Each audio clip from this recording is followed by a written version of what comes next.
everybody. Thanks for joining us again on Realty Check. I'm your host, Trish Williams. We're in our series right now where we're talking about a home purchase from start to finish and all the things that happen during that process. Last week, we discussed HOAs, and we've been talking about contingencies, different things that come up. If the home is in an HOA, one of those things that happens is you get your HOA package with the rules and regulations. So we discussed that a little bit, pros and cons, things to look out for. Before that, we were talking about home inspections and that 10-day due diligence contingency where you do your inspections and investigate all the things that are important to you. And this week, we are going to be talking about appraisals. What is an appraisal and how it affects the whole process, how they find value, all of the questions and answers on what happens during an appraisal. So with that, we have our guest, our returning guest, Gregory Cooke with Castle & Cooke Mortgage, to talk to us about what happens during an appraisal and all the questions that people could have. Wonderful. Good morning, Trish. Good to see you. Thank you. Thanks for joining us again, Greg. Thank you. So, Greg, let's start off with the basics. What is an appraisal? Great. So an appraisal is when you have an educated buyer and an educated seller that agree on a purchase price. A third-party appraiser comes in to substantiate and review that value on behalf of the bank, really. Okay. Yes. On behalf of the bank, or if somebody is buying cash, they can still have an appraisal. Yes, they can still get an appraisal if they're buying cash because they want to know the value. Yes. Okay, perfect. So it's not just finance, but we see it most often on finance purchases. Yep. Yeah. Sometimes people will do them for divorce cases, for settlement cases. Yeah. There's other times when it's used, death of value appraisal, that sort of thing. So there are other cases. Yes. Okay, great. Now, why is an appraisal important? Great. So it's again, traditionally it's to protect the lender, to make sure the value is there. So the lender wants to make sure that their loan, their buyer is not overpaying for the value of a property. So ultimately, as you know, the bank owns that loan. They're the one that's really on the hook, whether you're putting down 3% or 50%. They own the remaining of that loan. They want to make sure that you're not overpaying. 90% of its value, a little bit is, condition of the property. It's not a home inspection, but a little bit of the condition of the property, but it's there to protect the value. Absolutely. My early days in real estate, I heard a lot of like the appraisals, a protection for the buyer. And as I got to learn a little bit more about, the process, I was like, it's really not to protect the buyer. The bank makes it mandatory to protect their investment. If the buyer stops paying, they want to make sure that they have an investment that they can sell. Yep, that it's close to value point there, that if something happens in the future, that they know what they're buying. Yep. Yes, absolutely. So is it mandatory? 9.5 out of 10 times it is mandatory. There's a situation where if you have a very strong buyer, very strong credit, large down payment, and then the value is there, lenders have a way of putting it into the software, whether it's desktop underwriter for Fannie Mae or loan prospector for Freddie Mac. Even before they've sent out loan disclosures, they can put it into the system, run that DU or LP, and if the appraisal comes in and it's a little green check mark, and it always makes us happy when we see it, a little green check mark that says appraisal waiver, it can happen on a purchase. And that's before going into an accepted offer, that you can get a value check on that. Okay, great. Yeah. So, but we're talking very strong buyer, traditionally larger down payments, and a valuation, because the software Fannie Mae has their own metrics. It has a way of them kind of determining value. It goes much beyond what a Zillow does or something like that, and it does a value substantiation, and you can get an appraisal waiver. Okay.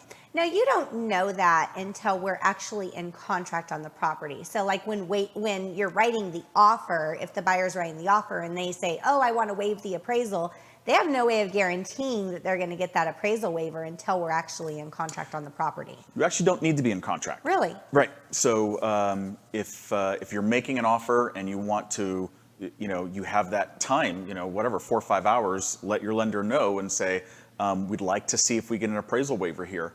And we can put it into the software and run that.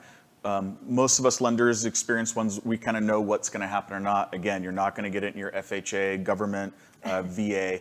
But on your Freddie Macs, Fannie Mae's, if it's a large enough down payment, we'll put it into software and see if you can get an appraisal waiver. Again, they're not common, but it does happen. Okay, yeah.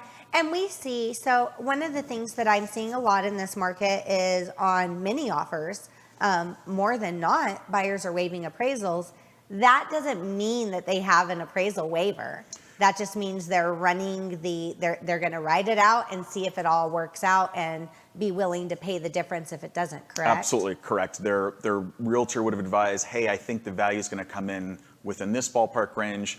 They may have a large enough down payment that they can that they're comfortable waiving that appraisal, and if it comes in short, that they can make up the difference. They can cover the difference, right? So what if there's some cases where sellers may have an appraisal? Maybe they did a refinance a few months prior to listing and they still have that appraisal in hand, or they were in contract once with another buyer and that they have the appraisal from the previous buyer and something didn't work out, something unraveled and they still have that appraisal. Is there a way of the new buyer using the old appraisal? So if the appraisal belonged to the seller and the seller did it, whether it was for a refinance or they did a predetermining appraisal, then no, that's not going to be able to be used because one, if it was for the refinance, that's a little bit different set of metrics. And if they did it for their own knowledge, there's not a loan attached to that. And again, it's a little bit different metrics. So that one you cannot use. If it came from the previous buyer and if it's within a certain time frame, then again, their appraisals have a rating and it's 1 through 5. And if it has a strong enough rating, then most lenders will accept that appraisal to be transferred. And sometimes they won't. FHA appraisals can be transferred and VA appraisals can be transferred. Okay. So, yes. So back to FHA and VA appraisals. Now there's, if a seller's selling a home and it has an FHA appraisal, and just to throw numbers out there, say the home is listed at 400. FHA appraisal comes in at 390. Through something else, through the escrow, something unravels, they never close with that buyer. Yes. That appraisal, if they go into contract with another FHA buyer, that appraisal sticks to the property. They can't get a new FHA appraisal for a certain amount of time, correct? Correct. Yep. So the way FHA works, there's an FHA portal. And so there's an FHA case number attached to that appraisal, which is attached to that house. And if you have a new buyer that comes in within 120 days, then you have to use that appraisal. Okay, so they cannot have a different appraised value on the same loan type within 120 days. Correct. Does the same work for VA? It does not. You do not have to use that appraisal, but you can. VA does allow you to order another appraisal. Okay, so it doesn't stick to the property like an FHA does. It does, but VA actually allows you to get another appraisal. So we can see that there was another appraisal done, but VA allows you to order another appraisal. Okay, and now back to that same scenario. Seller's selling a house for $400,000. They have an FHA buyer, comes in at $390. They can't come to terms, buyer cancels, they're back on the market, and they choose to accept another offer at $400,000, even though it appraised previously with FHA at $390, they accept another offer at $4,000 that's conventional or VA. That FHA appraisal is not going to pop up to haunt them? FHA will not affect a conventional appraisal. The lender won't see it. They have no reason to look at it. And the same thing with VA. They won't see it. They have no reason to look at it. Okay. So if it's a different loan type. It's a different loan type. They have no reason to consider it. You would need another appraisal anyway. So no, they have no reason to consider it. Now, is there a reason why, and I know the answer to this, I'm just asking, but is there a reason why different loan types could have different appraised values? Does it really have anything to do with the loan type, or does it have to do with the appraisers? It has to do with the appraiser. It's a common misconception that theoretically the FHA would come in any different than a conventional loan or a VA loan. They're all the same appraisers these days. I mean, you do have to have a special appraisal license for FHA and another one for VA. They're the same people. So some of the biggest appraisers in town. They can do FHA conventional and FHA conventional VA. So the value isn't really there. What I normally see is that it's more determination on the condition of the property, where FHA can be a little more conservative and VA can be a little more conservative. But what I've really seen, that's more, houses built before 1980, and then you get that dreaded subject to the value. But as far as value determinations, no, they're really not looking at it in any different guise. When it comes down to it, every appraisal report has comparable properties. My take on it is that the appraisers they make their informed opinion of value. Right. And that might vary between appraisers. That's why Absolutely. sometimes you see appraisals come in different. But I typically do not see a huge variance. Every once in a while, you'll get something that's odd. There's times that I get appraisals that I look at it and I'm like, that's not even a comp. Like, where'd that come from? Yep. But for the most part, generally, they're all typically within the same ballpark because they're all using the same criteria for the comparables that they're using to determine value. Sure, they're human beings, and they're using their skill set. The only thing I would say is sometimes when you see these big variances, I've seen it where appraisers are coming in from out of market. We've had appraisers, on deals. I'll say this, not ours, because we have an appraisal pool that's completely local. But when you're using sometimes these big national lenders and they have an appraisal pool and they'll allow several hundred in their appraisal pool, I've had appraisers coming in from Tempe, from Phoenix, from Mesquite, which is closer, but still they don't know the market. And you're like, what did you do? And then the skill set of experience, Right. I know we had an appraisal, or you had an appraisal a while ago, an appraiser that was only in for a year. No, he wasn't even in for a year. He was in for 4 months. He had just got his appraisal license. And I'm telling you, I got this appraisal. It came in. It was on a brand new home, brand new construction. Everything. There's so much that you can get into when you talk about brand new homes: energy efficiency, the extra, the extra insulation. There's so much more that they're doing with homes right now. And on the comparables list, there were literally homes from like the 70s that had popcorn ceilings that he was calling comparables. Yeah. And I tried to dispute it. He stuck by it. It was a challenge, but I don't even see how that could possibly be possible. But it was an appraiser that had only been licensed for a few months. So admittedly, an appraiser that probably needs to be reported so that they can be advised on doing things correctly, because there's no excuse for using those type of comps. There's no excuse. I don't understand it. So, I know. There's no excuse. They were comparables from an older neighborhood that was nearby. They were comparing it against a gated community. Those comparables weren't even in a gated community. And the thing that drove me insane about it was there was 3 comparables in the same community. So there's no reason why they should have gone outside of it at all. They added 8 to the report for no reason. So experience and how unfortunately maybe even a little bit of laziness in this respect, why they didn't accept the dispute and look at it, because it should have been there. Yeah, no, absolutely. And then I've had other times where I've been in a dispute on an appraisal for something that I felt was justifiable to dispute. I don't dispute every appraisal. There's times that they come in and I'm like, okay, we knew this was probably going to happen. But there's other times that I've been in a situation with a dispute where I've had a great lender that backed it, that backed the dispute. I feel like that is a game changer. If the lender will back it with you, then you're not just having the realtor, because the appraisers are like, oh, all realtors are going to dispute it. But the lender backing that, if it's something justifiable, you definitely have a better chance of getting a review on it, getting a re-review. Yeah, I don't necessarily the next question, but yes, appraisals can be disputed and reviewed. We've disputed VA, FHA, conventional, and they definitely can be disputed. Yeah. It's not, it is an uphill battle. So if you are opening up a dispute, you definitely have to have some facts to back it, because they're not going to take your, my counters are prettier than the other ones. They want substantial evidence to even have a chance at success for a dispute, because it's not easy to get a re-review. Right. It is not. And you definitely have to have your details if you're going to open Absolutely. that can of worms. Yep. So back to the different loan types and appraisals. So there are certain things, you mentioned conditions, Yes. subject to. So like sometimes an appraiser will go in, they'll do an appraisal, they'll say the value's fine. But in order to give this value, there's a couple things that need to be done as far as repairs in the home. They're not doing a home inspection, so Correct. why do these repairs come up? What types of things do we see for that, and why?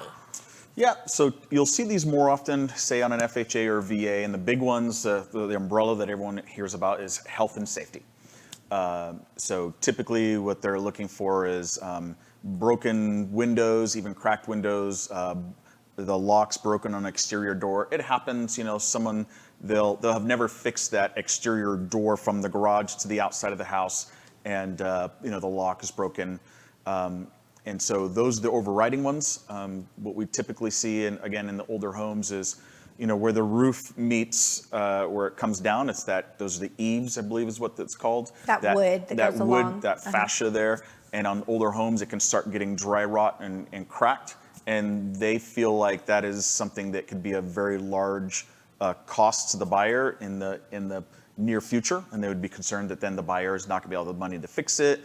Then there's a roofing problem, and then that may be a loan that's going to come back because the buyer didn't have the funds. So they'll want that to be fixed and repaired.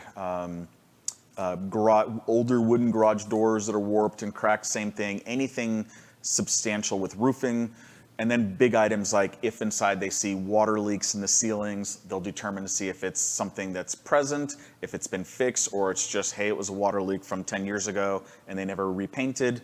But those are the big ones, the health and safety, Right. pools that are not functioning, somebody can walk into not filled, and then somebody can walk into the pool. Those are the big ones that they're kind of looking for. And again, it's more, it protects the consumer, but again, it's protecting the bank. What they want to make sure is, hey, the buyer's not going to have a large bill in the future that they're not going to be able to cover, and then they're going to have to take this loan back. Absolutely. And then empty pools, obvious reason that somebody can fall into it. Absolutely.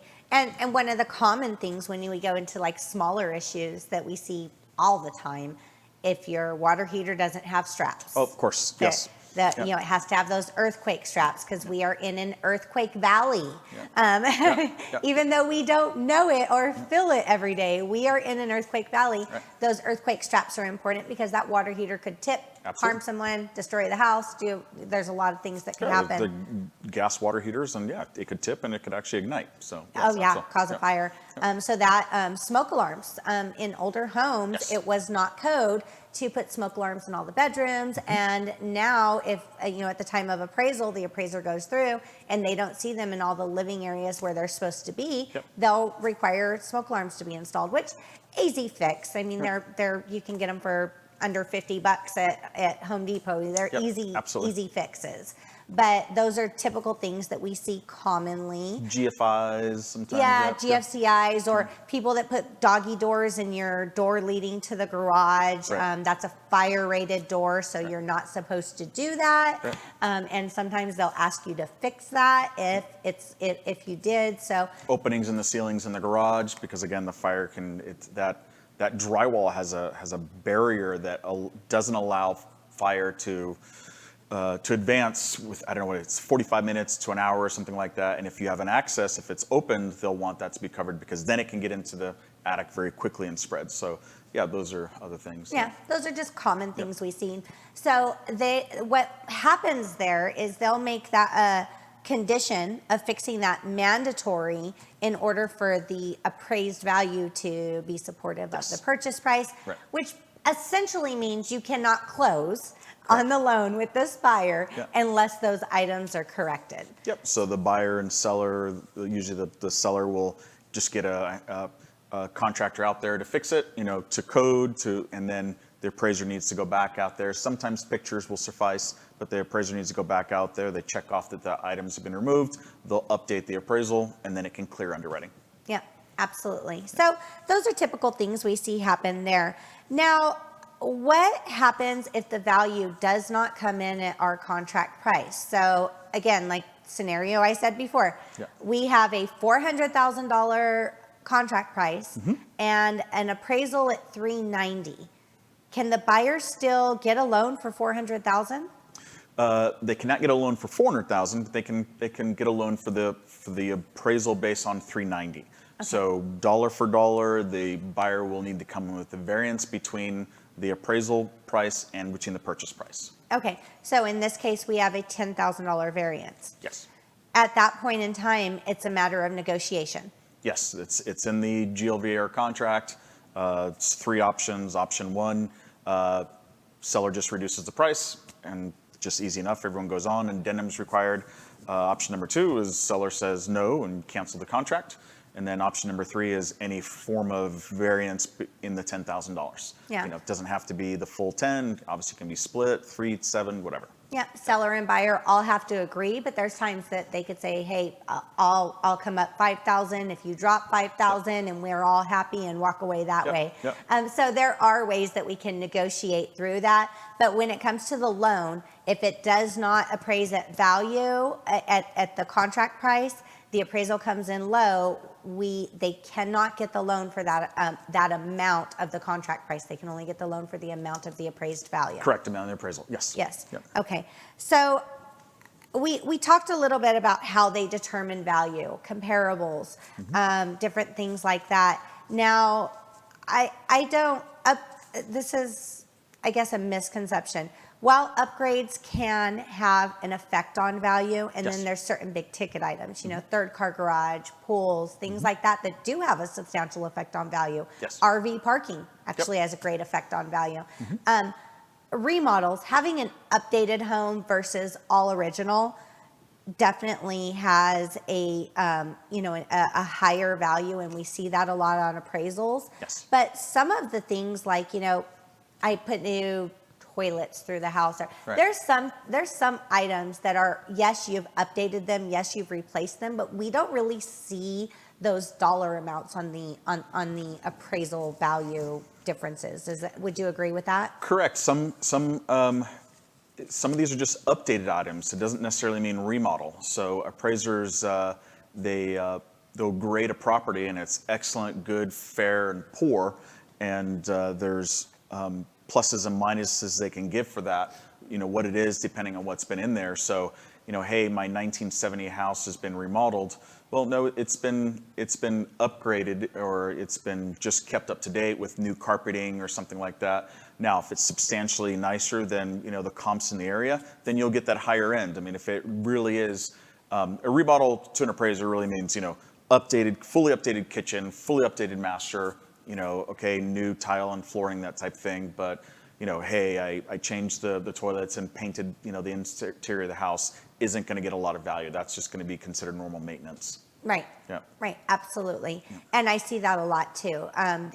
It really does have to be a high quality upgrade to get that higher appraisal over it. And even then, it's not dollar for dollar. Nope. You know, you put in $100,000 pool, you're not getting $100,000 on that appraisal for it. Nope. It is not. It goes. They still run with the averages that are in the area. Yeah, the big ones are larger square footage to the property. If you added, obviously, and it has to be permitted, upgraded square footage, balconies, even patios to a little bit of extent, larger lot sizes. And then, of course, all the interior items are not nearly quite as valuable as those things.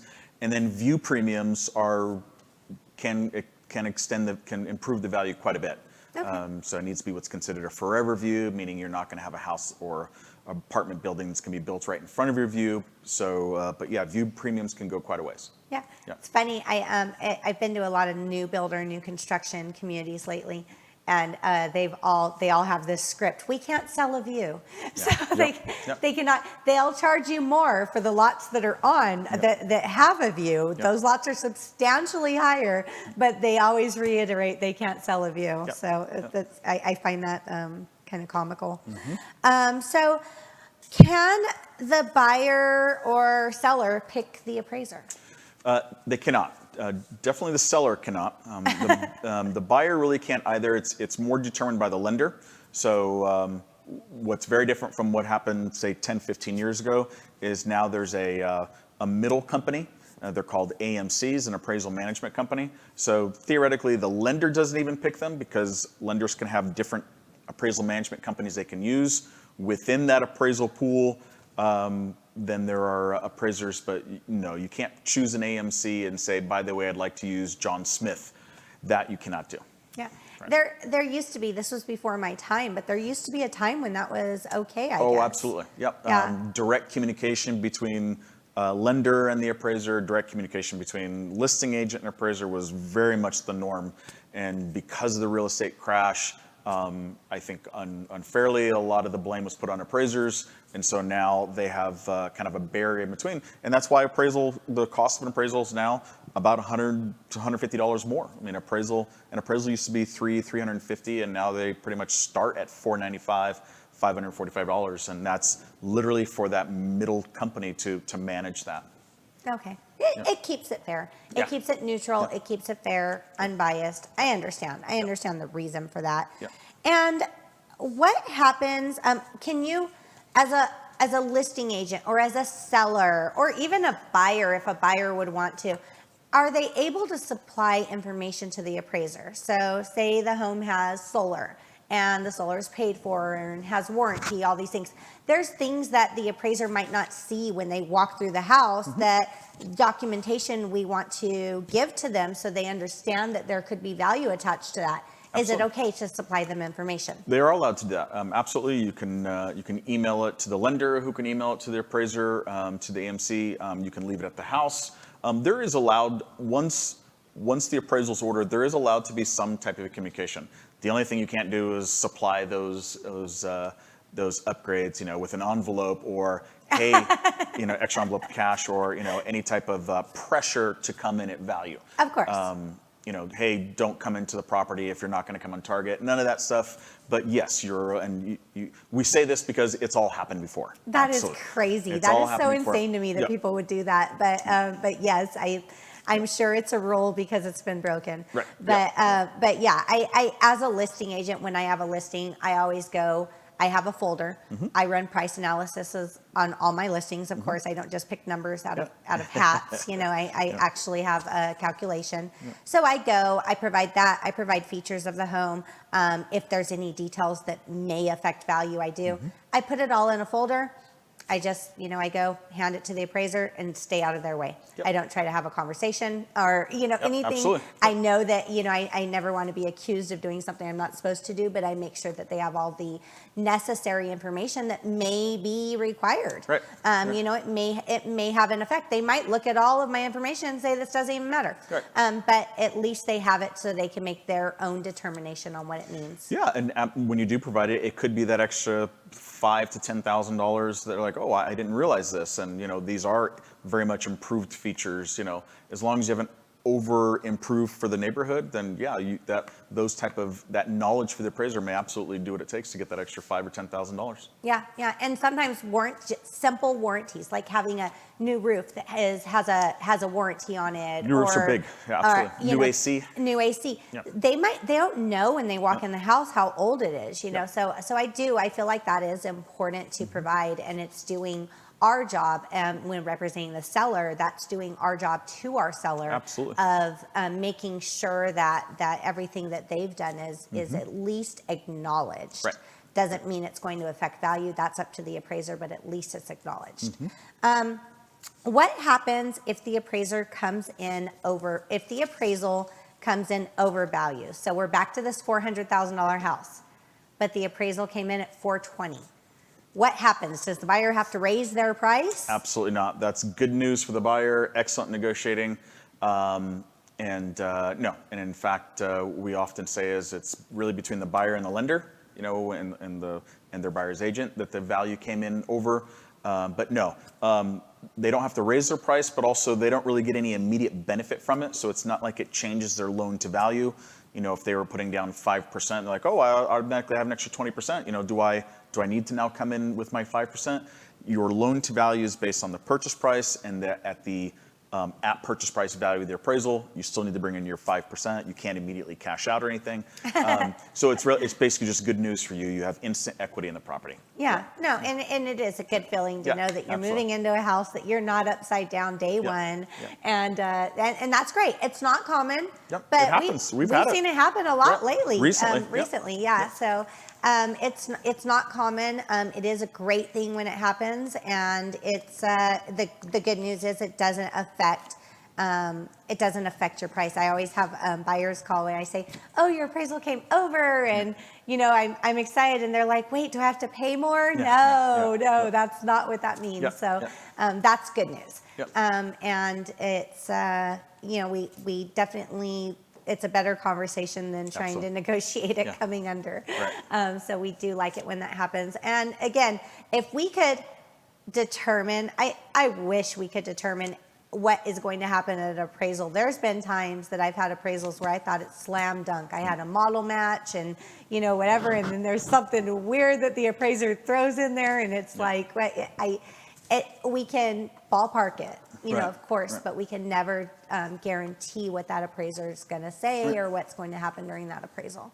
Well, it's an experienced agent, and it's not just an agent that's been doing business, for 10 years. It's an agent that's been doing business for 10 years, because there's a lot of agents that have been in business for 5, 10, 20 years and are doing a couple of deals, a year. You're doing excellent, and so you with all the business you're doing every month, you know the experience, and that's important. No, it is at market conditions. I mean, there's overlays on appraisals all the time for market conditions, which will have their own adjustments. So it is definitely I've seen them, and we see them change. With the market. Appraisals change with the market. Right now, appraisals are coming in stronger than I've ever seen them come in. Yep, absolutely. So that's that's one of the actual ticks in the appraisal. They talk about stable market, declining market, which obviously was back in 2010, and then an improving market, which increasing improving market, which we're in now. And that's how values increase. Is there has to be demand on the market, which there very much is right now. And so that's one of the appraisal conditions, is improving market. Okay, great. And then just as a quick note before we wrap this up, I'm going to ask you to pull out your crystal ball for a second. Yes. How do you think we're doing with this market? I hear so many things, and this is a curveball question, right? I hear so many things from people right now. There's one side that's like, no, we're headed to a crash. You can't stay this way.